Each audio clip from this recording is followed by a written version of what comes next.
आज हम आपको बताएंगे कि कैसे अमेरिका का प्लान रूस और यूक्रेन में पूरी तरह सफल रहा है।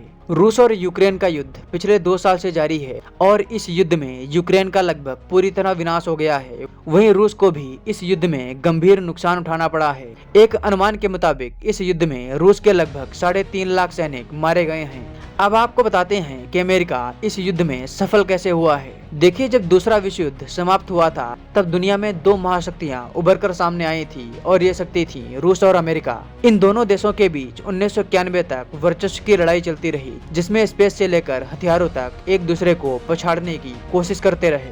लेकिन 1991 में अमेरिका के षड्यंत्र की वजह से रूस 15 देशों में टूट गया, जिसके बाद अमेरिका रूस से आगे निकल गया। 1991 के बाद दुनिया में कोई भी ऐसा देश नहीं था जो अमेरिका को टक्कर दे सके।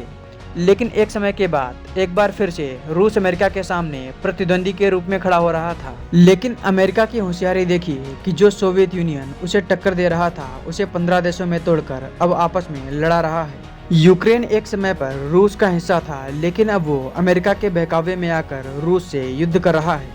शुरुआत में अमेरिका ने यूक्रेन से कहा था कि आप रूस से युद्ध करो, हम हथियारों से लेकर हर संभव मदद आपको भेजेंगे। लेकिन अब वर्तमान में अमेरिका ने यूक्रेन से अपने हाथ खींच लिए हैं। जो अमेरिका रूस से लड़ने के लिए यूक्रेन की पीठ थपथपा रहा था, वही अमेरिका अब यूक्रेन को हथियार देने से बच रहा है। यही है अमेरिका की विदेश नीति। इससे अमेरिका ने अपने कट्टर विरोधी रूस को आर्थिक से लेकर मिलिट्री तक गंभीर नुकसान पहुंचाया है और उसे एक भी सैनिक की जान तक नहीं गंवानी पड़ी।